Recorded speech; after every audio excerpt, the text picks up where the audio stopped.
Okay.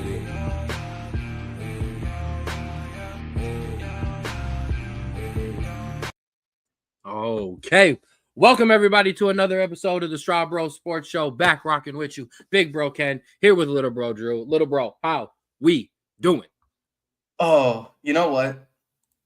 This week was one of the first weeks that I was sweating in Cleveland, Ohio, and I am absolutely okay with it. And as Pop said, let's go. Let's go. All right. Yes. Welcome, everybody, to the Straub Bros Sports Show here live on the Ken Straub Facebook page. Since StreamYard is still fighting me about uploading the Straub Bros Sports Show, are doing it on the Straub Bros Sports Show Facebook page. But thank you for everybody who is rocking with us all over the place and who will be rocking with us all over the place. Make sure you follow us everywhere. Scan that QR code. Hit up the Straub Bros Sports Show YouTube page. Your one-stop shop for everything Straub Bros Sports Show, and your YouTube home to your Falls Rapids page, or to your Falls Rapids games as well. Make sure you follow us all over. Like I said, on X, Straub Bros Sports, on TikTok at the SBSS. I'm out of practice, you can tell. Instagram at Straub Bros Sports Show, Spotify, the Straub Bros Sports Show. As I said, the official broadcast team of your Falls Rapids, and man, it is around the corner, bro. We are right here, May 3rd, your home opener at the University of Akron InfoCision Stadium, Summa Healthcare Field. Dude, I have got that just locked in. Make sure you follow the Falls Rapids on Facebook at the Cuyahoga Falls Rapids. Get in on that Instagram, official Rapids, and get your gear. I got some on right now. I got my Ollie the Otter Spread the Wave shirt on right now. Make sure you get your gear at fallsrapids.myshopify.com and get those tickets for your May 3rd home opener. Big shout out to our guys over at Sports Tank Gridiron. They're going to be taking our broadcast from the YouTube page and shipping it across the seas for us. And make sure you check in on those interviews as well. I want to give a big shout out. I mean, to Dylan, to Sean, to Sterling, to Rocky, to Jamal, to I think that's it. I've had a lot of guys on the Zoom lately. A lot of interviews have been going out. Shout out to all my Rapids guys. The interviews have been amazing. So absolutely love the love that we've been able to give to those guys. And it's been given back to the show as well. All right, bro. Without further ado, let's get rolling. All right? Yes. All right. So let's start with some news. You've got some college news. You've got some rule change news for me. Yes, and honestly, one that I think is going to do the college football a lot of good from what we've seen lately. As of last week, the NCAA has put in a new ruling where after the officials have put down the ball and basically set the ball down to prevent injury timeouts being used in a basically non-sportsmanlike fashion, if a player goes down after that ball is set, a timeout has to be used by the defending team. And if they are out of timeouts, a 5-yard delay of game penalty will be assessed. Now, listen, the NCAA, there's a lot of things we can complain about what they've done. Maybe they didn't do NIL the right way initially. They didn't do the transfer portal the right way initially. Maybe we're discussing the CFP and how the expansion. But if we're talking rule changes, in the past 10 to 15 years, I think they've knocked them out of the park every single time. And this is another one. This was a massive issue where players would go down. You've seen the videos of like 2 LSU players going down at the same time with the same injury. It's the same thing. And doing this prevents those things where if it's a real injury, I think this is something that just has to be done. And also, I think the refs are going to put into a discretion. The guy's limping off the field as the ball's getting placed. I don't think they're going to call a timeout on them. But if you see a player just fall down, it's going to be some actual down after the huddle. It's the falling down during the hurry up. Shout out to the man cave. I'm trying to have a man cave. Shout out to the man cave for rocking with us. What's going on with you? It's to stop that. It's to stop the crap. It's to stop the garbage. We know what this is for. The Oregon offense is humming down the field, and guys are taking a dive to get a timeout. You know what I mean? Pick a team. I just happened to pick Oregon. It doesn't matter the team. We see it happen all over the place. I like it, and I'm gonna do something because it's deserved. you have to give the NCAA some credit here. Like you said, we've all complained about it. We all throw fits about it, and they fixed it. And I have to agree with you. Their overtime rules have been envied by the NFL, and the NFL has done nothing but just F it up to try to copy it. Their targeting rule is better. They actually go and review. If it's not targeting, we take it all away. We take the penalty away, all that. That could be adopted. Now this rule, yes, all of the NIL stuff, it's not for this conversation. It's not what we're talking about. But for this rule changes on the field, yeah, they hit it on this one. And I agree. It's ridiculous. This is what needs to go. Yes, we're going to have a hiccup or two. We're going to. A guy's going to get away with something still no matter what. And because we're going to err on the side of caution, we can have a guy get away with this still. We can't have them giving a flag to a guy who ends up coming off and being legitimately hurt. So there's going to be some leeway here with this. I love it. I mean, we give yellow as much crap as football fans give us football fans about soccer. We give yellow cards for diving, as much as it's talked about anymore. So it's about time we stopped rewarding the flopping and we started penalizing the flopping. And I also want to say the NCAA does a really good job at kind of getting ahead of this before it becomes a massive problem, where when we talk about the Kenny Pickett slide, like the fake slide, the next week it was implemented where you can't do something like that. They are on top of these issues, where I feel like the NFL, it took 2 or 3 years to really get the catch rules absolutely correct. We still don't know what is and isn't a catch. I know Des caught it. I know you're still bitter about that. But the overtime rules, they're still yet to really tweak and find a good solution for. The NCAA does good solutions, and they do them quickly. You made me remember a point that I did have. The Ohio State-Oregon game just this year, where Oregon takes advantage of the penalty and it's gone the next week. You have to give them their credit when it's due, and I maybe even don't want to talk about this anymore because I'm tired of giving the NCAA credit. And no, I'm not gonna lie, I was kind of mad. This is how I feel, because in the NFL we still don't know what a catch is and we don't know where to hit the quarterback. I bet you if you let the quarterbacks fake slide, they would allow themselves to get hit more. Yeah, I mean, honestly, if we're being honest, I don't think quarterbacks are that. Because if I can go down and kind of give you the fake, I got to take a hit.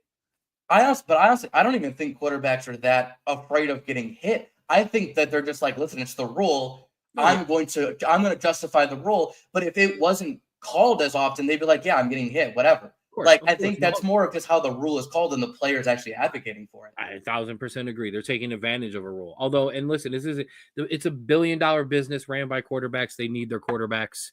They're going to protect their quarterbacks, but we don't need to go there. That's all I've got on news. You got anything else? No, I think that's about it. I wanted to shout them out because that's the one thing the NCAA has been consistently right. So I want to give them props for how much shit we give them. Hey, I'm okay with that there. We are not going to have a Straub Bruh of the week this week. We're going to pass on that. But we do have a Straub Bro of the week. And with that, I'm going to turn it over to Little Bro. I'm going to give you full screen, actually. Thank you. Yeah. Just to kind of give some, I guess, news and update. It's kind of been circling the news this morning. Freshman Cincinnati athlete Jeremiah Kelly has passed away unexpectedly at his residence this morning. There really hasn't been a sign of what has caused it. Kind of stuff is still coming out. Jeremiah Kelly was a native of Avon, Ohio. He was a part of that Avon High School team that went 16-0 and got their first state championship last year. He was loved by the community, first team all conference. He was in the top 25 in Northeast Ohio's prospects. An absolute amazing person as well. Everyone is really mourning this loss today. And so shout out to the family, prayers with all of them. I hope that they can handle this. And I hope that the school kind of gives them whatever they need to kind of get through this, because it is a very tragic story here to see a guy with so much talent and so much just ability and future to kind of have it taken away like this. So respect to him, prayers out to him and his family. And I hope everything's okay. Absolutely. Sorry, I needed a sip of water and I didn't feel appropriate doing it while you were talking about what you're talking about. Yeah, it's close to home. I'm not going to say his name because I don't want people going and looking for people, but one of our Rapids players actually works with his father. So yeah, it's a massive loss, not just in the football community, but just in life, man. Somebody that young. I'm gonna take a break after this because I'm gonna get choked up. But I mean, 18 years old is it's a baby. It's a baby. I just celebrated my 36th birthday, so it puts it in perspective how short life can be. So yeah, our thoughts, prayers, positive thoughts, all of that to his family, to the community, to his teammates, to his mom and dad, everybody. Yeah, that is a tough one. Thank you for taking that one for us, bro. We are going to take a quick break. We're gonna throw it over to our day one friend of the show, Austin, over at Create Your Own Wave Apparel, and take a break here. We want to give a huge shout out to the Cuyahoga Falls. We at the Straub Bros Sports Show want to give a big shout out to somebody who's been with us since day one of the podcast, and that's Austin Fink over at Create Your Own Wave Apparel. Make sure you follow them on Instagram at Create Your Own Wave 2021 for all the hottest new designs, and get your clothing at cyowapparel.myshopify.com. Don't ride the wave, create your own.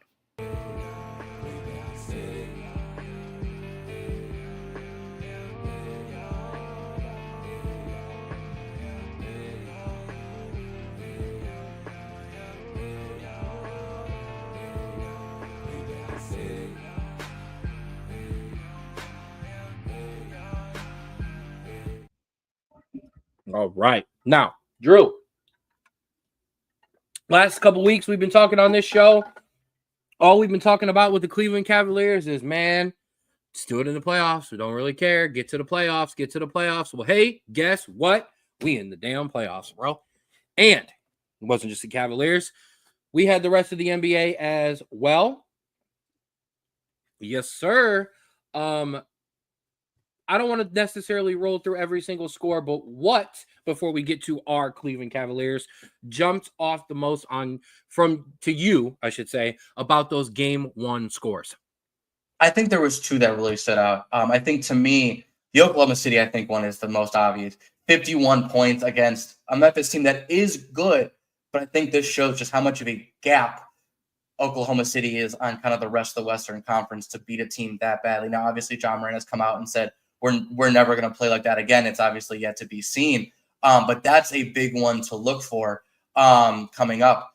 The other one that I want to talk about, though, is the Nuggets and Clippers series, because this is one that I was kind of paying attention to because, one, the Nuggets just fired their head coach and GM on a quote-unquote to boost their morale kind of going into the playoffs, in which now they've only won by 2 in an overtime game. And last night, the Clippers did win game 2, so now it is a tied series. So was this Nuggets team that bad that this is the boost they're getting, or is this having a complete opposite effect to what I think the front office is expecting? I feel like it's more the latter, because I feel like they were doing a lot better than what we're showing now, even with the losing streak that they were on. Can I have option C? Sure. And it's fair because the amount of games he hasn't played over the past couple of years. A lot of people forgot how good Kawhi Leonard is at basketball. Yeah. And when you have Kawhi playing at his best, or not necessarily his best, but near his best, and you make James Harden just a facilitator and a guy who can just go get easy buckets, he's going to go get easy buckets. Yeah. I mean, Zubac is playing great too. I mean, I mean, Kawhi's really good at basketball, guys. I mean, that's a lot of it. Yeah. And exactly. This right here. And I didn't put these up on the screen, but I do appreciate that from moms and from Nick. He's healthy and he's hot. This dude dragged the Toronto team to a championship. This Clippers team is better than that Toronto team.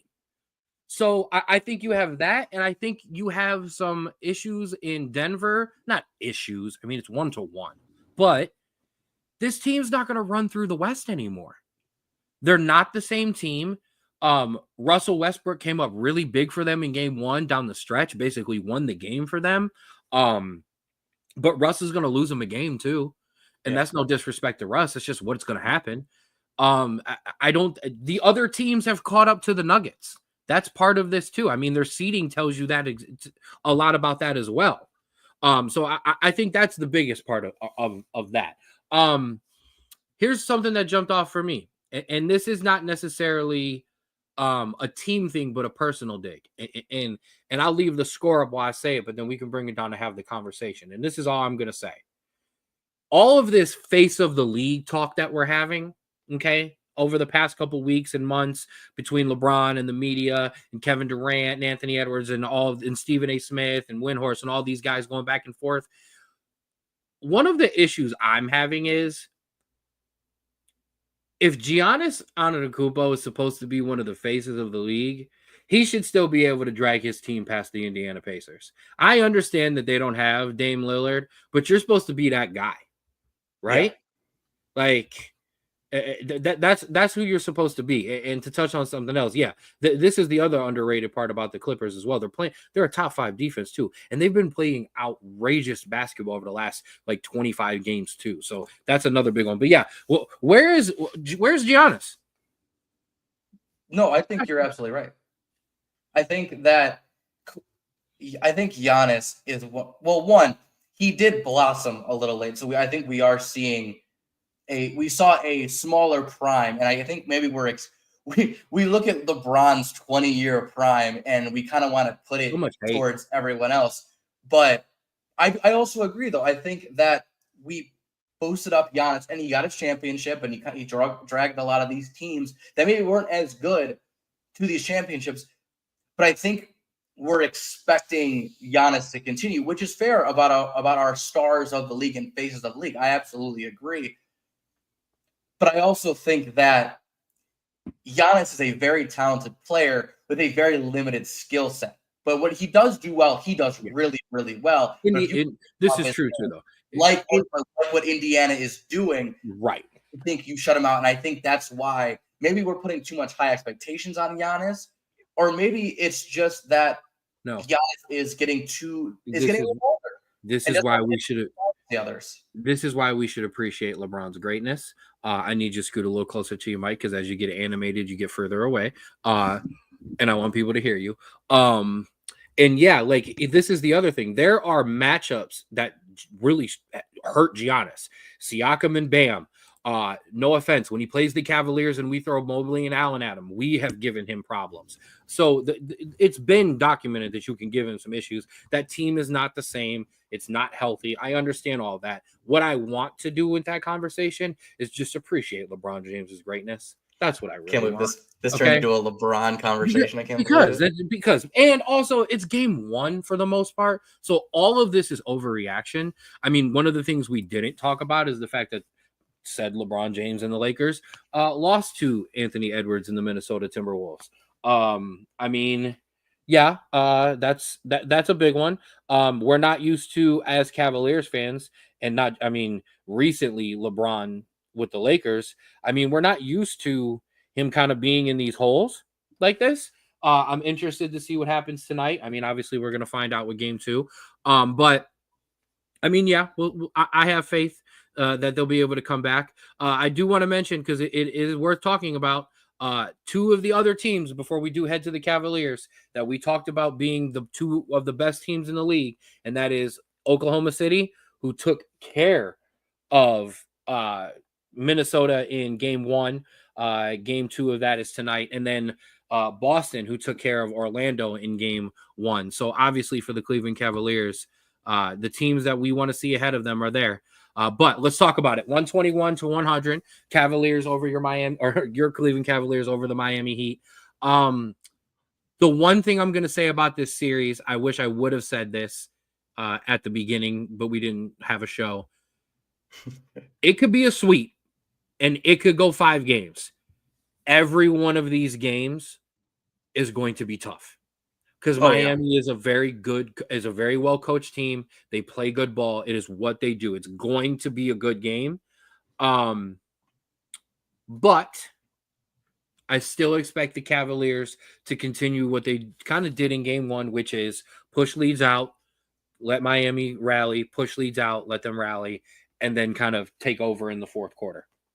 No, I think you're absolutely right. I think we have seen this kind of Heat team for years, even post LeBron, where even on their bad nights, they're going to keep it close for a majority of the game. And I think this is exactly what I was going to get into. This is a perfect opponent Yeah. for the Cavs in round one because they're not a team that's going to overwhelm you, but they're a team that's going to make sure that you play sharp for every single minute of that game, or they're going to go on runs and take, because that's an Eric Spoelstra led team. Regardless, they are going to stay in games, they are going to nag you, and they are going to make sure that you play at your best.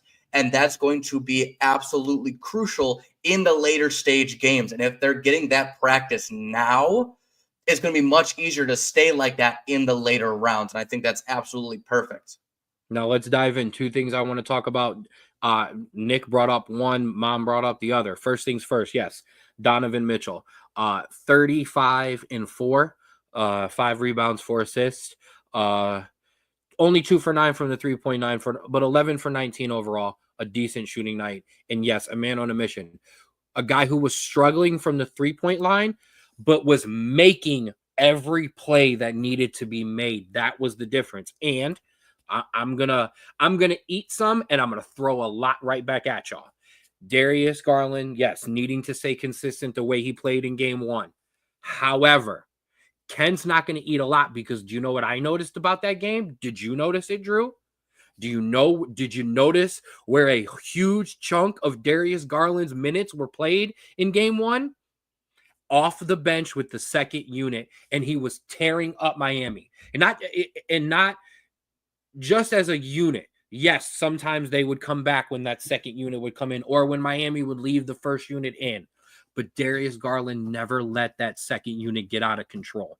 And yes, he closed the game at important moments with the first unit, which is what's going to happen. But there was a lot more emphasis on the defensive unit, which meant he was not going to be there with those starters a lot. And so here, let's go there. Let's start there because I was about to move on to Ty Jerome, but we'll get to Ty Jerome. I think the main thing is there was a lot of interesting storylines in this game. It was Mitchell being very leader-like in this. It was Garland being able to pick up the slack where Mitchell maybe was struggling a little, like the 3-point line or things of that nature. It was Ty Jerome's breakout game. 5 for 9 for the 3-point line. Right. It was Ty Jerome's breakout game. It was Mobley having an iffy game offensively. But I think the key here is that to make sure that this is a sustainable playoff run is that the first two things continue, the Mitchell and the Garland complementing each other. And then it doesn't have to be Ty Jerome having a great night and Mobley having the off night. It's if someone's having a bad night, someone else could pick up the slack and cover for that third person. And I think it's just a consistency thing for this team. And I think game 2 is going to be a real big showcase of it. Is that a one-time thing where Garland maybe drops back down to 8 to 10 points, or can he continue to get over 15 points and over 6 assists and just making sure that he can continue at that level? And then is that third person, no matter who it is, going to step up, whether it's Mobley, whether it's Allen, whether it's Hunter, whether it's Ty Jerome, it's any of those guys can pick up that slack. Now, and Darius Hunter or DeAndre Hunter, goose egg, no 3-pointers attempted either. They didn't shoot particularly great, other than the guys who went off. But I mean, Nick made a good point, Mom made a good point, and I want to pop back to Pop's point for a second about it being a good first round opponent. It will not get any harder for Evan Mobley unless we were to make the finals against someone like Denver or Oklahoma City. This is as tough as it gets.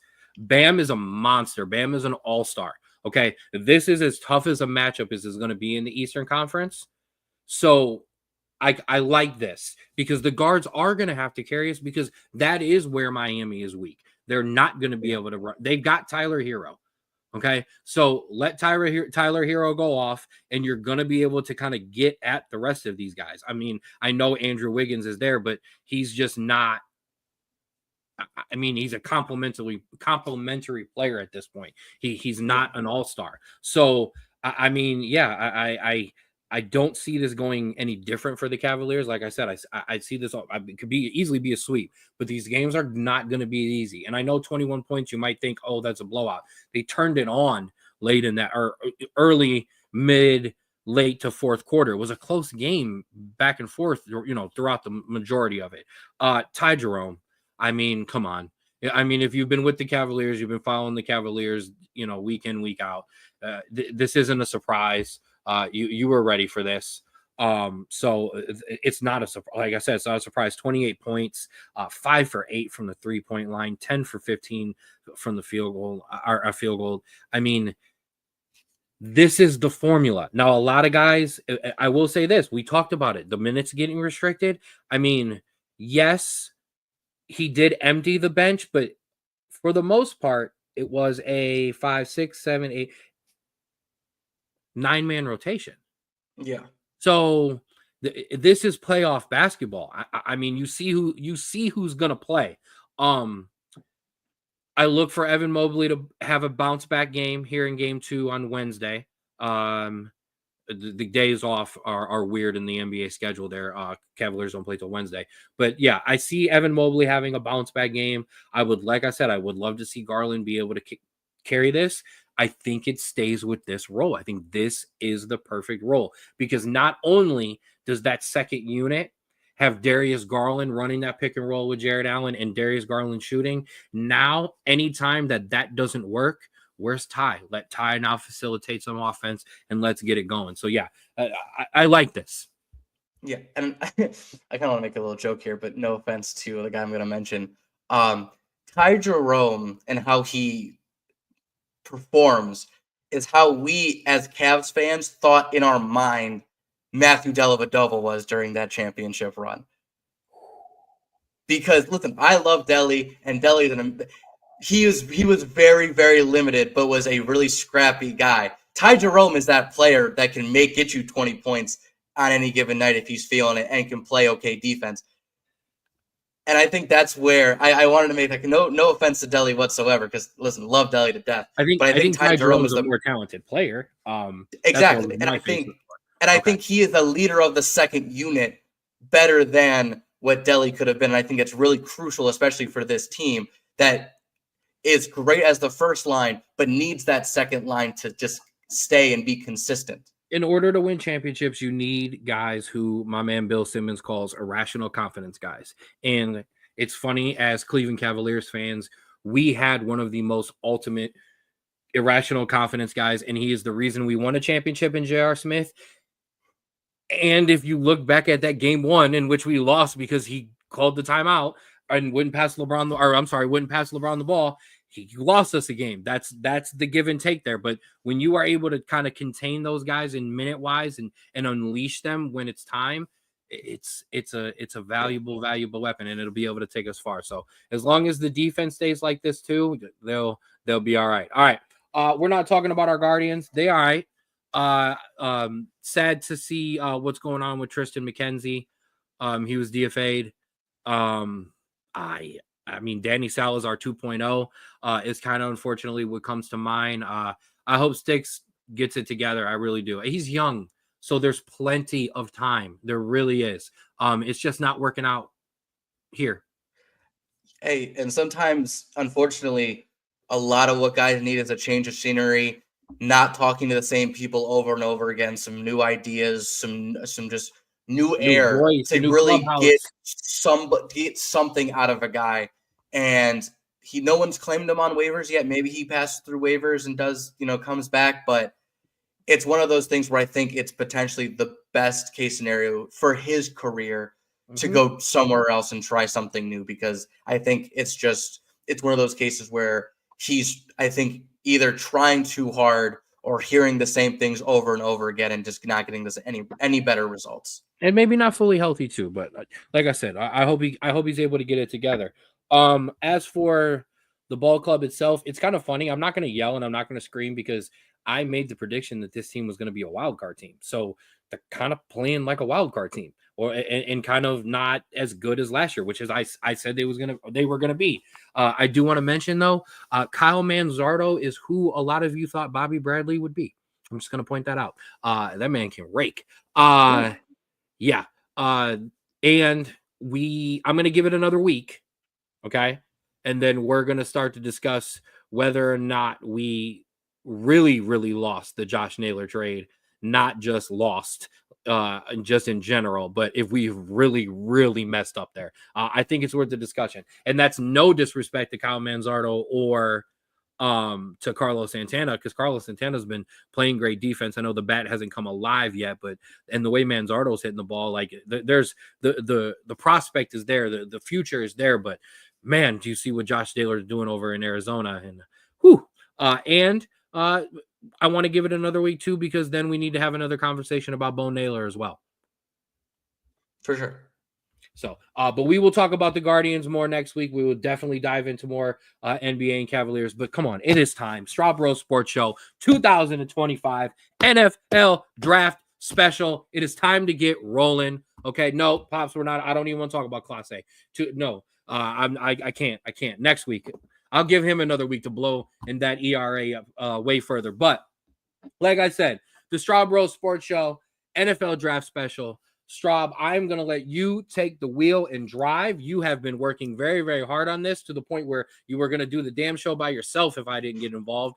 But I've been diving into the draft. I'm ready. But it's yours. Let's roll. Let's talk NFL draft. Yes. So obviously, as everyone knows. No, yeah, that's what I do. I cannot let you actually drive for a couple more seconds before I do one more thing. And that is because I noticed our guy Daniel had popped in on the show, and that is to give some love, and that is to our guys over at the Cuyahoga Falls Rapids. We want to give a huge shout out to the Cuyahoga Falls Rapids, as we are the official broadcast team. Make sure you subscribe to our YouTube page, as that will be the official broadcast home for the Falls Rapids. We'll be there for all preseason and regular season games. And a big shout out to our guys over at Sports Take Gridiron, as they'll be broadcasting our games over in the UK and in Ireland. Make sure you catch our interviews on the YouTube page, and make sure you follow the Falls Rapids on Facebook at the Cuyahoga Falls Rapids, on Instagram at Official Rapids, and get your Rapids gear at fallsrapids.myshopify.com. Hashtag spread the wave.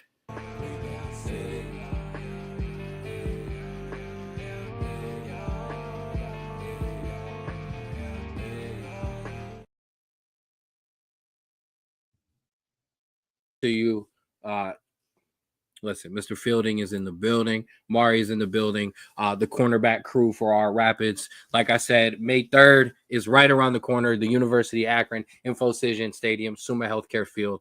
Be there for opening day for the Rapids. Come to see these guys. Listen, they have been busting their ass. They've been putting in a lot of work. And come see it pay off May 3rd. Without further ado, now you can drive our NFL Draft Special. I apologize. Okay. I'm going to give a beat, make sure we're good. Okay. So, as everyone should know, and if you don't know, the draft starts Thursday night.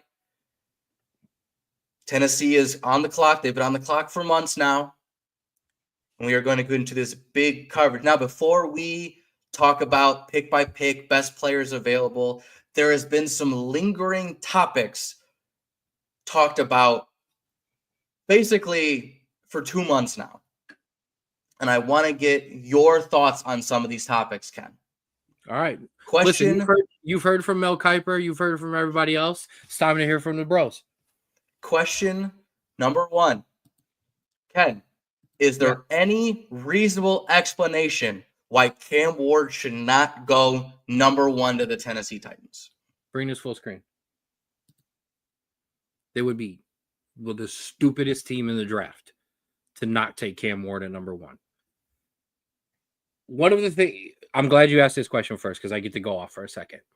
One of the things you have to remember coming into the NFL draft is, number 1, sometimes you have to separate how a team drafts compared to how they play. I have 100% complete faith in the Dallas Cowboys war room to draft great players in every single round. I have 45% faith that when they go onto the field, the coaching staff is actually going to have them in a position to win a ball game. Okay. It's not the That's same fair. thing. Okay. They are not. Okay. But the Tennessee Titans have had some issues. Okay. They've had some good drafts in the past. Recently, they have missed. They have missed on quarterback. You don't find one by not drafting them. Okay. It is the number one position in all of sports. It is the most important position in all of sports.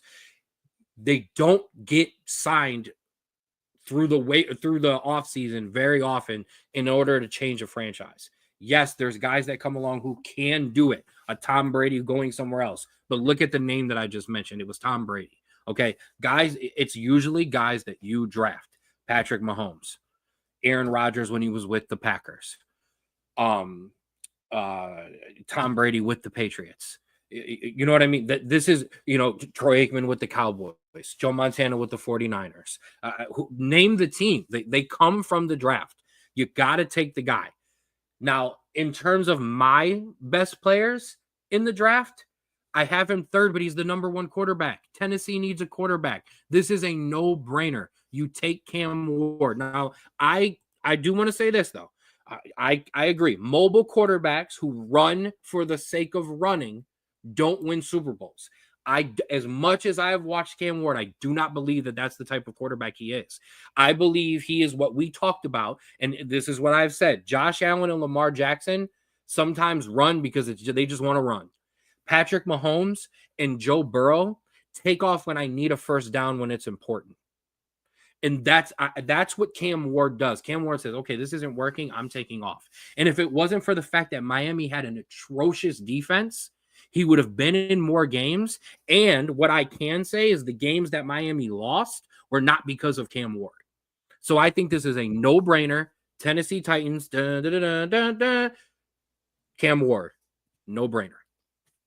I think you're absolutely right. I think that's one of those picks where you tend to talk yourself out of a pick, and that would be the only case here. But I think if you were looking at scheme fit, if you were looking at ability and you were looking at upside, Cam Ward is your quarterback to go for. And I think that is one of those things where, yes, are there maybe more talented players or maybe players that in their position might be better right away? Maybe. But if we're talking about need and we're talking about talent, Cam Ward is your guy. I think he's special.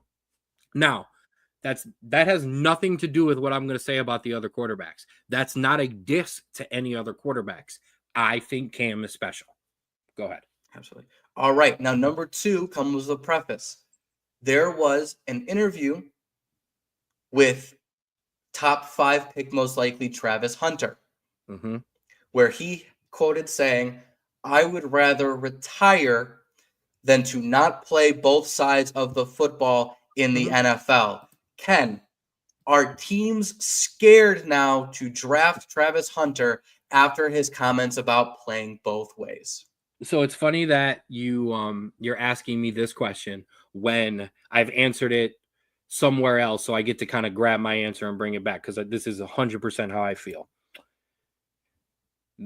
Oh, my bad. I hit it for you. This was Travis Hunter letting teams on the fence who were kind of, maybe, no, I'm good. The teams that he's talked to that have let him know, we're going to let you play both sides of the ball. We're in. So I think it's just, I mean, like, you can't call it a smokescreen because he was outright about it. But I think he let some guys know that he had, if he interviews with, don't take me. I'm good. So no, I don't think it's an issue. His snap count is not going to be equal. It's just not going to happen, kid. Nobody's done that. It's not going to happen. I'm sorry. So where your team needs you is where it's going to fit. So here, I'll explore it for a second because I know we're going to dive into the Browns draft pick extensively in itself there at number 2. But yes, this is a point. He's gonna be retired soon. You play both ways. Those hits are just, it's not gonna work. If he goes to the Cleveland Browns, he's gonna play wide receiver 70% of the time and corner 30% of the time. If he goes somewhere else that's got a stacked receiver core, he's going to play more DB and he's going to dip in at the slot receiver to third receiver position. So one of those teams who wants to let him play both ways is going to get him. Whoever takes him, depending on where they are, I think he's he's my number 1 guy in the draft. Okay, he's the Heisman Trophy winner. He was the number 1 rated, or number 1 wide receiver. He was the number 2 or 3 wide receiver, number 1 corner. The kid is immensely talented. All of the back and forths we had about him and Ashton Jonty, that's out the window. This is a completely different conversation. Talented as hell. My number 1 guy on the board. You take him. But no, I'm not scared about that. Not at all. Yeah, no, that's a very good point, because you look at that and a fan's gut reaction is, I don't like that, but that was so late in the draft process that teams had already formed their opinion and probably knew that answer a month ago. And so they already made their decision on that. His answer wasn't for us. It was for the teams. So, no, I'm not worried about that. Keep it rolling. Okay. And I think our final draft question in terms of kind of the hot topics. When will Shedeur Sanders be drafted? Because there has been teams that have put him as high as 2 for the Cleveland Browns. There has been reports that executives don't even see him as a first-round pick and have put him in the 2nd round of their mock drafts. Ken, where do you see Shedeur Sanders being drafted? All right. So, once again, it's kind of hard to have this conversation. Well, here, no, I can have this conversation without diving into a specific draft. Shedeur Sanders will not make it out of the top 10. Okay. There's absolutely not. Okay. He will not make it out of the top 10. If the Cleveland Browns don't draft him, the New York Giants will draft him. If the New York Giants don't draft him, the Oakland Raiders or the Las Vegas Raiders will draft him. If the Raiders don't draft him, the Saints will draft. He's not making it out of there. Now, I agree he's the 2nd best quarterback. Late first, I don't see that specifically because, and this is part of the philosophy thing. Remember, I talked about you have to separate necessarily how a team drafts compared to how do they play. Okay, I love to use my Cowboys. They're the perfect example. Good drafts, bad play. Okay, not because of their draft picks. CeeDee Lamb, good. The offensive line. Don't need to dive fully into there. You understand what I'm saying? You have to go get a quarterback if it is your need. And if it is your need, you cannot afford to let him fall very far if you are not 100% sold on other guys. Now, in my rankings for quarterbacks, I have always felt that Cam and Shedeur were 1 and 2. Okay? I truly believe Shedeur Sanders is going to be a really good quarterback. What I love about doing this show is I get to sit here and do this and I get to say this. A lot of the Shedeur brings a circus. He's not going to be ready. He can't handle it. He can't do it. Are coming from people who watch more Game of Thrones than they do college football. Okay? So that's not how Shedeur has been the entire time he's been in college. He is a Sanders. He is his father's son. He does give it back to you when you disrespect him. He doesn't just bow to the media. And he's confident in his abilities. And his abilities have got him as the 2nd-ranked quarterback in the NFL draft. Yeah, you're allowed to be confident in yourself. So I'm tired of this. I'm over it. I can't wait for him to get drafted high. But like I said, I don't think Sanders makes it out of the top 10. I think that's very fair. I think that's a very good point. This is part of it too. It's because a lot of these older people grew up with a lot of these players going, yes, this and this, and I understand the critique. I just hope somebody will draft me, sir. Right. And so you're looking at these newer guys going, no, I believe in my ability. My coaches believed in my ability, and look at where it got me. And so I think that's a great point. I think I agree with you in the top 10. However, let's say hypothetically he doesn't go in the top 10. just hypothetically, because I think he will. Hypothetically, I think I think Deshaun's comment is very correct. Then he's going to go to the late first round where you're going to get teams trading up for him. Oh yeah. Out of that, somebody's gonna F around and have a franchise winning trade if Shedeur falls. But I don't like this kind of stuff because he raps. Like Dame's a bust. Like what? Listen, just because you don't understand that these kids have hobbies that because they're famous enough they put their hobbies out there doesn't mean that they're distracted from football. Nobody works harder than, I'm sorry, there's not many players that work harder than Sanders because of how Dion treats those guys. Okay, I'm out on that, but I think he's a talented player. I love that Mel Kiper's been trumpeting him as well, and just completely just throwing away all of the garbage comments as well. I'm 100% with it. I think the kid is really talented. Like I said, man, you guys are effing up. I want the Cowboys to take him if he falls that damn far. I'll jump on it. Okay, I don't know what Dad was talking about when he mentioned Cowboy rumors, but or with Dak, because they haven't heated up for me. I haven't heard anything concrete, but we'll see what happens come draft time. But if he falls that far, I want him, or I'll trade with somebody to come back up and get him. But yeah, all right. So now that you're done with your questions, done with the questions. Okay, and so I was gonna say, and I'm gonna give you the floor here, Ken. Yes. Present to me your best available. Okay.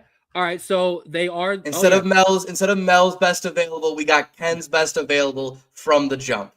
Yes. Travis Hunter, 100%. I think he is a great. I think he's a great athlete. I think he'll be great on either side of the ball. Abdul Carter. Yeah, I watched the kid play injured, and he was an absolute monster. Healthy. I'm a quarterback guy. Quarterbacks win. Cam Ward is the best quarterback, and just based on the fact that how important that position is, I have him at 3. Mason Graham. When are we going to start, talking about how Michigan has been producing these defensive linemen? Oh, here, let me answer this question. Are we talking best available? No, these are just my best guys. These are just my best guys in the draft. I could care less who was on the board. These are just my best football players. Mason Graham is a monster. And then, you asked for 5. I refuse to give you 5. I think Ashton Johnson never make that easy on me. A monster in the NFL, specifically because while he led the college football in every running stat available, the hits that he took were not ridiculous. And I love Shedeur. I really do. I think he's going to be great. I think he's going to be good. I think they are all confused and the media hates the Browns. I think the Browns do not are not given a lot of credit. I'll throw in his Go Blue because we did talk about a Michigan guy. Now, we have my best available. Do you have a best available, or are we ready to talk Browns yet? They're chomping at the bit. You got a best available. I went the other direction and did a mock of the top 5 picks. Okay. And this one's gonna cause some interesting in the comments. Let's do it. So these are my draft predictions. First, we said it already. Cam Ward, quarterback, Miami. He goes undoubtedly. Now, 2 is where things start to get a little fun. Now, I understand that Travis Hunter is a two-way player, is amazing, is going to get you the wins that you need sometimes. But there is this nagging feeling in my brain that has not gone away since I've done my draft research, which was like 2 months ago, that Abdul Carter is going to be a 10 to 12 plus Pro Bowler.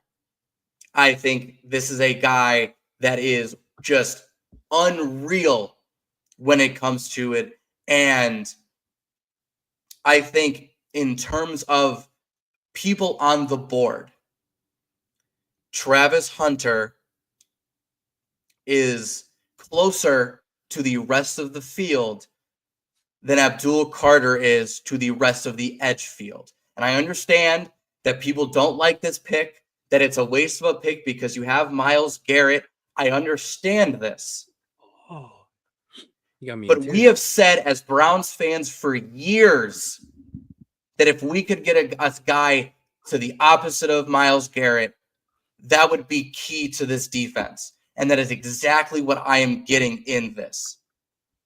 And so that is what I am saying right now. If you get a guy opposite of Myles Garrett, like Abdul Carter, that is going to be your key. And you can get the amazing wide receivers that are going to be the rest of this draft. And I will talk about it in the Browns draft pick that I have, the mock draft that I have for the Browns coming up in the next slide.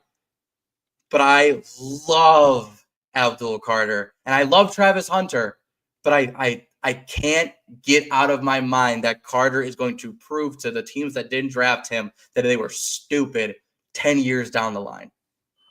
What I find hilarious, well, first of all, obviously you are getting just dragged in the comment section.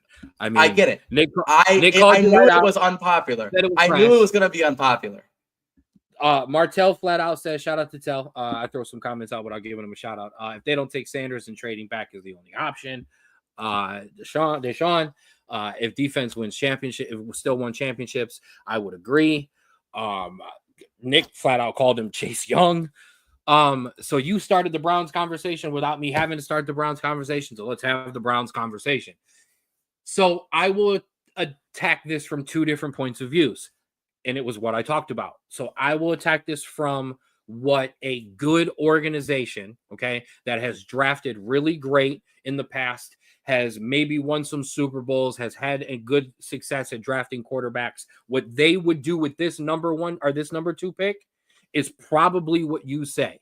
And that is draft Abdul Carter, get him next to Myles Garrett. And with that first pick, or is it the first pick in the second draft or second round? Yeah. And with the first pick in the second round, I will take the best available quarterback on the board. Jackson Dart might still be there.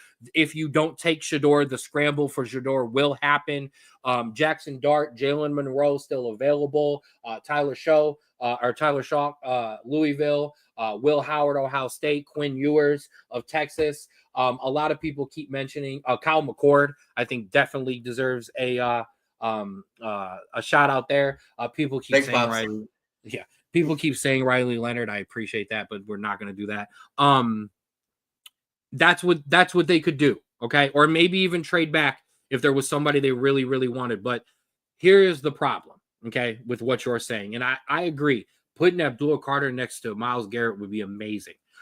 Bringing in Travis Hunter and having him next to Jerry Jeudy and also playing some corner. Did you re-sign Denzel Ward? Yeah. Having him play next to Denzel Ward for the 3 games he's healthy will be awesome. But it's a fair point. We have to be honest now. And now we have to come to the table with the realism.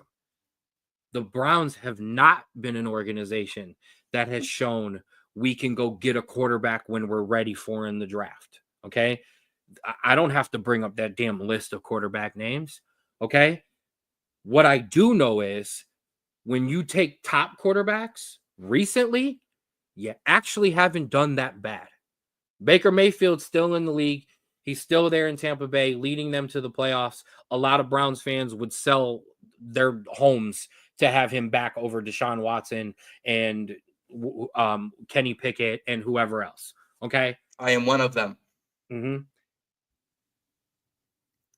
Because of that, if you truly believe that Shador Sanders is that guy, you have to take him with the second pick.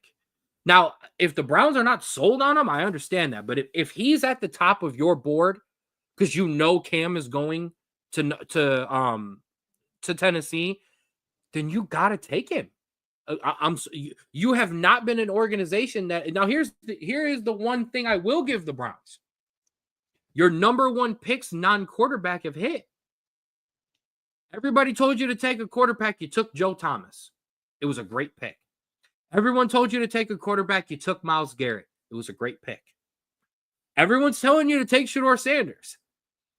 If we go by Brown's logic, they're going to take Abdul Carter or Travis Hunter, and it's going to be a hit. However, how many hits do you want with 1 in 15 seasons or missing the playoffs. How many of those do you want just because you get to give another guy a Browns Hall of Fame Ring of Honor trophy? If you want to win, you need a quarterback. If you're not, now I love Jackson Dart personally. Okay, I love him. I think he's going to be really good. Okay, there's a lot of Ohio State fans sold on Will Howard. Listen, Lucky is just here as a placeholder. That I'm not sold on Will Howard, and it's got nothing to do with anything Ohio State related. I'm just not sold there. Okay, if you believe that you can turn Jalen Monroe into a passer, possibly, that's a project. I think I think Kyle McCord can be a good quarterback. I think Dylan Gabriel is really slept on just because of the size. I'm not sure on Tyler Shuck. I'm just not. I don't. He was good at Louisville. We'll get into it. We'll get into it. But there are guys there that I think can be good quarterbacks. You've got to make sure that second or that first pick in the second round, your second pick, is locking that guy up. If you go with Brown's lore, which is to take that best guy available, that is what they've always done. Okay. Now, no, he's not the second. He wouldn't be best available on my list. It would be Travis Hunter. But quarterbacks win in this league. You are in a division with Joe Burrow and Lamar Jackson. Okay. And with whatever the Steelers are about to do, when at some point are you going to take the quarterback if you're not going to take Shedeur? We'll get there. So let's go back to the topic that I had initially before everyone jumped on me. Because in my mock draft, Cleveland takes Abdul Carter, to everyone's dismay and Twitter meltdowns. The Giants then take Travis Hunter at 3 because I think that's I think that's what they have to do. Okay. I actually really like this because what you're attacking this as, and I'm going to be honest, you are attacking this as the nerd aerospace engineer graduate of the University of Cincinnati that you are. I'll give you your own plug. And they're saying, no, but guys, the numbers say these are the best players. You sometimes have to throw that out in the draft because, and what's up, Bobby, for rocking with us on your ride home. You have to throw that out sometimes because even though this guy might be the best guy, I need something. The Giants need a quarterback. Las Vegas needs a quarterback. These teams have seen what it is like. The Giants have lost more games over the past 2 to 3 years than anyone in NFL history. Okay, they've got to be done with this. You let him drop, just so you know, Browns fans, you're not seeing him in that first round. I can't believe it. Now, don't get me wrong. It's the NFL draft. Stranger things have happened. Guys have dropped. Ben Roethlisberger fell to the Steelers. Aaron Rodgers dropped out of that first round. Things can happen, but I don't believe if the Browns pass him, you're going to see him in the first round or in the second round. No, I don't think so. And we'll get into that because I don't see the Giants. I can't see the Giants passing him. So this is crazy. I love it though. I love it. I think New England needs offensive line. That is what they need. They are sticking with Drake May. They are sticking with their quarterbacks. They need offensive line to protect them. They're taking Will Campbell, best offensive lineman off the board. And then Jacksonville, sticking with Lawrence, needs some defensive help. Mm-hmm. Mason Graham. I have been told that they are a massive wild card, and that's not a lock. But I think if they're not going to be stupid, in my opinion, they take the best defensive lineman off the board and they shore up that defense. All right. Ken's mock first 5. Give me Cam Ward, give me Shedeur Sanders, give me Abdul Carter, give me Travis Hunter, and then Mason Graham. Okay. But I will say this. Now, the reason we keep saying Cam Ward at number 1, Tennessee has told teams we are picking. We're out. Yeah. Don't call us. The Browns and the Giants have been fielding calls for the number 2 and the number 3 pick. What that tells me, regardless of what I feel about Shedeur, if you're fielding that, either you don't believe in him or someone is coming up to get someone and you can still get who you want where you're moving down to. But that's what I think. This could also be a complete bleeping smokescreen, and they're just answering calls and setting it next to a speaker that's playing Chaperone Ping Pony Club, and they're not actually talking to anyone. So we don't know. Okay. So now, because everyone, how are you drafting then if you're not drafting a quarterback? Okay. I made this with the sole saying of there's no trades happening. That is what it is. I want to preface by saying Mel Kiper don't even do that anymore. With Abdul Carter as the pick, I would personally trade back into the first round and get a quarterback, whether that is Shador, whether that is Jackson Dart. I think those are the two that you go for. However, like I said, that is not possible in my mind or in this draft because I wasn't doing, this team trades with this team, but then this team trades with this team. Not doing that. So this is a no trade where I think Jackson Dart and I think Shore Sanders go in the first round. So this is my at least first 7 picks, a.k.a. please God, Cleveland Browns, don't mess this up because you need something. Abdul Carter is my first. Ibuka, an amazingly talented wide receiver to pair at number 2, first off. Then, I was kind of mentioning it, I am pretty high on Tyler Shupp of Louisville. He's got great arm talent. He fits the system that Kevin Stefanski runs. He may not be this breakout guy, but I've said from day one that we should not draft a quarterback and we should maybe draft a guy in the 3rd or 4th round and then wait till next year to draft the guy because I think there's better quarterbacks in next year's draft. Then Diego Pavia. You grab another Diego Pavia, Nico, now for the UCLA quarterback. We'll talk about it. Then we again fill that wide receiver room with Tez Johnson out of Oregon. We then grab Brian Carter from Clemson, great linebacker. We take a flyer on Etienne, the running back out of Georgia. He's a little undersized, but listen, this isn't even a Nick Chubb thing. I love Georgia running backs. I think that is a great system for running backs. And then you round out at least this because we have like 3 more picks that I'm not even getting into. We grab the defensive tackle, from Ohio State, Ty Hamilton. And I think that's a great draft.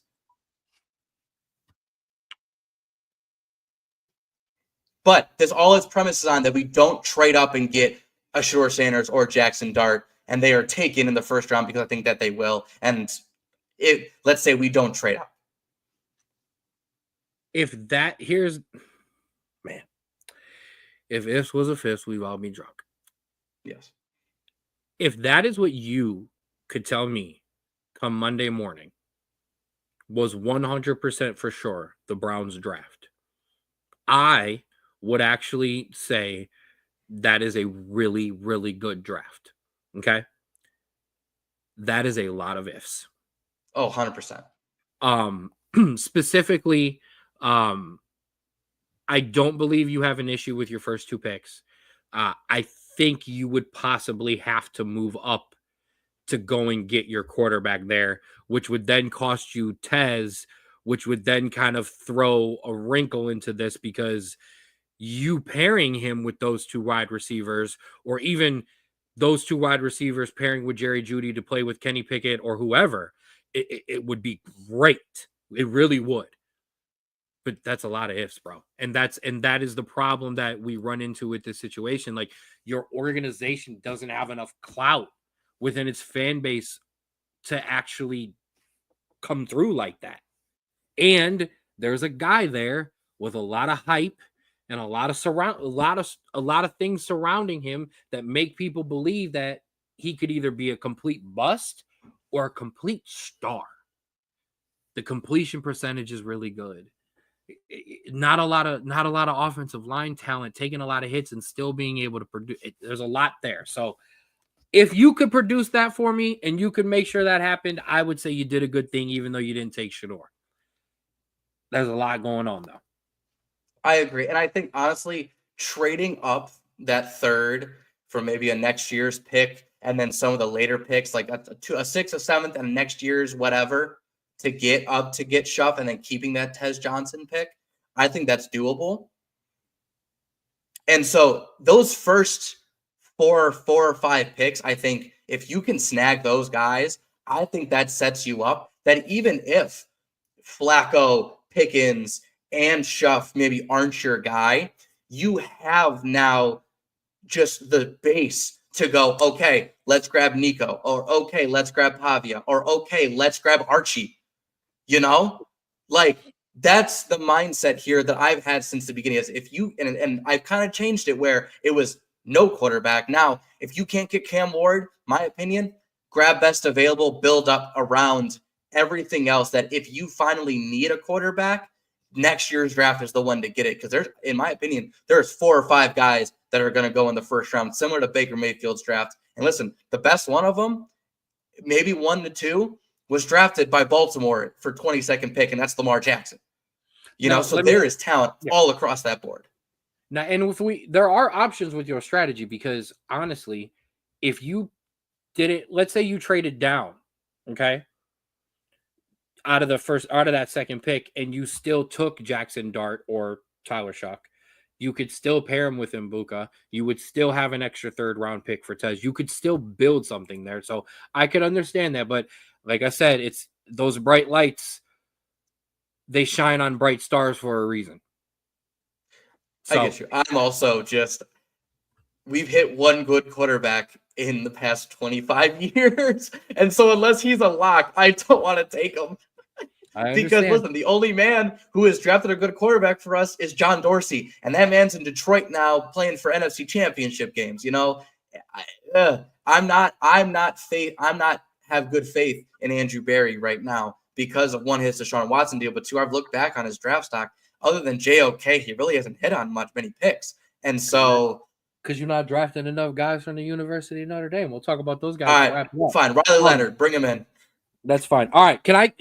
I mean, we've done a lot of Browns, a lot of top. Please, I want to hear your picks. At least your one. Yeah. So, like I said, I did not fill out a mock draft like you did. Love you for that, though. But I have a philosophy, and this is where I get to lean on past drafts. What I need out of my Cowboys with the first 2 picks is to make sure that one of them is an offensive superstar. Okay. Now, Ashton Genty in a lot of mocks has now moved past me, or we should say way above me. I no longer have an option there. That'd be nice. Yes, but the running back, Amari and Hampton out of North Carolina, who a lot of people are high on, and some teams have him actually rated higher than Ashton Genty. Travion Henderson, Quinshon Junkins, those four names. The 2 Ohio State backs, like I said, Travion Henderson, Quinshon Junkins, Amari and Hampton, Ashton Genty. I need the Cowboys to have one of those names in one of those 2 backs, or one of those 2 picks. Now, what I have seen that makes me very, very excited is there have been some mocks that have us taking wide receiver McMillan out of Arizona. Tatoria McMiller out of Arizona, a stud, and then taking one of the Ohio State running backs with that second pick. That'd be perfect, honestly. I think it would be perfect because what this team has been able to do, and because we have a first, second, third, fifth, and sixth, so those first 3 picks, what this team has shown me is when they do reach and they go and get a skill position, it hits. Emmitt Smith, Michael Irvin, Ezekiel Elliott, CeeDee Lamb, Des Bryant. It works. We Well, hit. you hit consistently, regardless. Lineman, defense. You are great at drafting people. Now, and there's been a lot of, well, we need a lot of help everywhere. We need a lot of help everywhere. Yes. And that is what pick 3, 5, 6, and 7 are for. Okay. They can literally spend all of those. I would take 2 offensive linemen in the 3rd and the 5th, and then give me 6th and 7th. Give me some defensive guys who will be hungry to play. And that's a great draft for me. You have got to address the fact that this team lacks skill. Okay. Yeah. It's just Dak and CD and Ferguson. That's all we got. I know Rico Dowdell has been great, and that's fine. It's not. We don't have enough. Give me a running back. Give me a guy. These rookies come in and can be basically MVP candidates because they produce just as much in their first year as they do in year 5 and 6. Give me one of those guys and give me a wide receiver to go next to CeeDee Lamb. Okay. So if you don't get McMillan from Arizona in the first round, then with that 2nd round pick, I want Mbuka, Emeka Mbuka from Ohio State. I want him. Okay, that guy is a monster. He is a stud. I will absolutely take him. So that'll be the only way I'm happy, which means they're gonna make me unhappy. Which means they're gonna draft a lineman and then some random defensive tackle. And that's fine, because the offensive lineman will go on to be a 15 times Hall of Famer. Now Hall of Famer, but I'll still be mad come draft day, so it's okay. Absolutely. Yeah, that's fine. Guardians down 1 with the Yankees. Hey, we handled it last night. Now, real quick. All right, I have nothing left other than to give a little rundown of my Notre Dame guys real quick. Yeah, the only Cincinnati guy that's really going in is Luke Kandra, offensive guard. He's projected about 5th round. Honestly, he should be a lot higher. I'm not saying that because of a Cincinnati guy. He held down that awful Cincinnati offensive line for 2 years after Luke Fickell left and got Corey Kiner and all these guys to 1,000 yards because of Luke Kandra. I think he's a fantastic guy and a leader. I'm not saying he's going to have a Jason Kelce type career, but I think he is undervalued the same way Jason Kelce was undervalued as well. And I think he is going to be a very, very good pickup for a team. Corey Kiner is also in the draft. I think he's projected to go undrafted, though. So maybe a day 6, day 7, he gets a flyer. Shout out to him. Hopefully he gets drafted as well. My man brought the Cincinnati, then threw it back to another Cincinnati great. I love that there. Just so all the audience is aware, any Cincinnati player gets drafted, my phone will be blowing up. So I will know if, I'm not going to be watching it, but trust me, I will know if a Cincinnati player gets drafted. As for my Notre Dame guys, I'll start at the top. Mitchell Evans is definitely a sleeper as a starter on the tight end position in the NFL. He was a monster at Notre Dame. He catches everything, and he will catch everything in the NFL too. Jack Kaiser, linebacker, a hustle player. I think he's going to be a guy who can play in the NFL. I'm not sure if he's a starter. I think intensity wise, he could be, but I think he's a guy who plays in the NFL. I think he's a contributor. And then Benjamin Morris, the cornerback who was hurt, who had the ACL issue this year, but who is healthy, projected to go high in the draft. I think he's a shutdown corner. I'm not going to lie. I think he's going to be really good. And then Xavier Watts, our stud there at the safety position. He's got a bigger build, similar to what Kyle Hamilton was, but Kyle Hamilton was super quick. I think Xavier Watts, and here's my bold prediction. So hopefully when we make it famous and ESPN does highlights and somebody clips our stuff, they can clip this one. I think Xavier Watts makes a Pro Bowl as a linebacker. I don't think he ends up being a safety in the league. I think he's a hybrid. I don't think he's I think he becomes a hybrid, maybe a linebacker, DB, a safety. I don't think he's built to just be back. But I do believe, for as big as he is and as hard as he hits and as smart as he is, I think the guy still makes a Pro Bowl, but I think there's a position change. Yeah, I mean, that's exactly what JOK did. He was in that hybrid role. He shifted down the linebacker and was a Pro Bowler.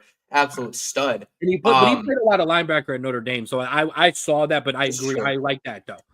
And honestly, based on how versatile your safeties and cornerbacks were, I would, if the Browns took any of them in any round, I'd been like, you know what? That's a good pick. It might not have been a need, but it's a great pick because you're shoring up that defense. Brownies, go get Xavier Watts when you draft my defensive guys. I would take any of your cornerbacks or your safeties. That's all. Don't draft my quarterbacks, Browns, and it's okay. Draft my linemen or draft my defensive players, and it works. This is not that difficult.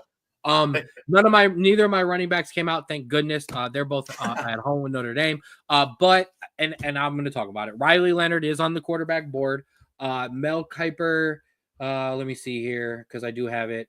He's not actually on the position rankings from ESPN. Mel Kiper, I think, had him at his lowest ranked quarterback, depending on a team wanting him in there. Riley Leonard is a great human being. Riley Leonard is a really good college football player. Riley Leonard is a great running quarterback. He struggles to throw the ball. He struggles to make accurate reads, and he can struggle with the deep ball accuracy. However, he's also 20-something years old.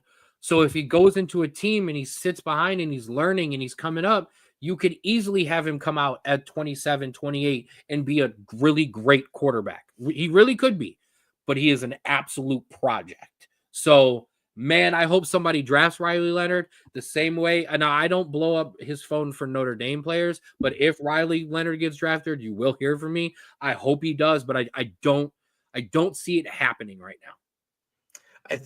I think the biggest tell is the first positive you gave was that he's a really good guy. I think that's it's not the greatest thing to go in your pluses, the first one, and not great arm strength. Now he's an elite winner. He's a really great guy. No, but I think I agree. I think if he goes to the right team and he can develop behind the guy, I think his ceiling, in my opinion, is a backup that pushes to become a starter wherever he goes. And I think that's honestly what he would take given his position right now. But I think a team should take a flyer on him, a team that's a winner, a team that produces good quarterbacks. I think that would be a great place for him. I don't think a team that needs a quarterback should really take him, but a team that might need someone to come in a pinch or come in later down the line, I think that's a great team that could go in with him. I'm trying to think who's got an older, really not older on the verge of retirement, but like middle tier, almost on the verge of retirement, really good quarterback. Yeah, it doesn't come off the top of the head right now. There's not a lot of those right anymore. No, but that a situation maybe like the Rams, maybe. But see, I could see the Rams going with somebody who's more ready. That's fair. Not going to be there. But I mean, almost if you're a team like I want to say, who took Geno? Where did Geno go? He went with Pete Carroll. Seattle? No, he's not in Seattle anymore. But a guy like Geno Smith. Yeah, a guy like Geno Smith might be around for a couple years, but we could get him ready. So yeah, we'll see. Screw it. Give it to San Francisco, and he'll become a Pro Bowler in 2 years.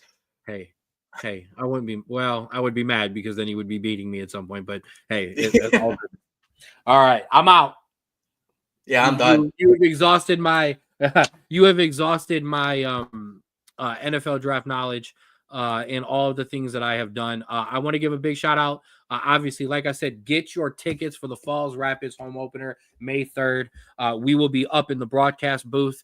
If you cannot make it, make sure you have subscribed to the Straub Bros Sports Show YouTube page, or that you like and follow the Straub Bros Sports Show Facebook page, because that'll be your exclusive home for those games. We'll be up in the booth. We got a lot of fun things coming for that broadcast. I'm not going to spoil a single thing. I'm not allowed to spoil anything, but the broadcast will be entertaining. But make sure you're there on May 3rd. Like I said, we're going to have food trucks for the tailgate.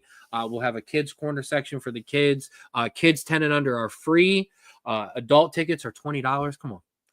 We got good stuff for you. So come on out. A big shout out to Austin. Like I said, Create Your Own Wave Apparel. Make sure you follow him on Instagram, Create Your Own Wave 2021, and get your apparel at cyowapparel.myshopify.com. Also, Schmoopy Sweets and Treats. Shout out to my girl Paula. And I've got a quick update for you. Yeah, your Mother's Day orders. You better get those in. Excuse me. ASAP. You are running out of time. Okay. If you love your mama, you better get her some. Okay. It's going to be hard for me because she orders more from Paula than I ever do. So she'll probably have her own stuff ordered, but I can get an order in. But make sure you get your order in the Schmoopy Sweets and Treats. And hey, listen, if you're not ordering in for Mother's Day, we got plenty of stuff for you. Breads, bagels, croissants, cheesecakes, donuts, muffins, danishes, cannolis. And I'm going to spoil a little something, a little spoil. We're going to be sneaking some treats. So you may see some things pop up on the broadcast for the Rapids. You might see some exclusive stuff that you can only order right then and there. So make sure you are watching the broadcast if you're not in the games. Make sure you are following not just us everywhere, but one last time, make sure you are following the Falls Rapids everywhere that you can on Facebook, Falls Rapids, Instagram, Official Rapids, and get that Rapids gear. Get your Ollie the Otter shirt at fallsrapids.myshopify.com, and make sure you follow the Straub Bros Sports Show anywhere and everywhere at Straub Bros Sports on X, at the SBSS on TikTok, at Straub Bros Sports Show on Instagram, where you're following all of those Rapids interviews, as well as the Facebook page, the Straub Bros Sports Show, and the Spotify, the Straub Bros Sports Show, and the YouTube page, the Straub Bros Sports Show. You're tired of me saying Straub Bros Sports Show. I'm tired of saying Straub Bros Sports Show. Drew, final shout outs. Thank you, everyone, for listening, watching, commenting, however you digest this podcast. Listen, I know people talk about this being the dead area of sports. Man, we got baseball in full swing. We got NBA playoffs starting. We got the draft. We got NHL playoffs cooking. Hockey playoffs, yes. Absolutely fantastic. You just saw Ovechkin hit a winner in overtime, beat the Canadians. Absolutely fantastic. After breaking the NHL all-time record, a record that was said to be unbreakable. Absolutely fantastic. So, yes, go watch some sports this week, man. It's going to be absolutely fantastic. The weather's getting nicer. Go out, find places to go watch them, go hang out with people. It's not a better time. And every Saturday, make sure you're checking in on the Rapids, and you're at our home games at the University of Akron as well. It was good to do a nice long show today. We are not taking a full hiatus when the Rapids start, but we're definitely going to kind of slow down a little bit. We're going to pop in for important events and important things. You may even see some shows pop up that were pre-recorded because we just got to get some takes out. So we're definitely excited for this Rapid season. We appreciate you all for rocking with us. And as always, please remember to love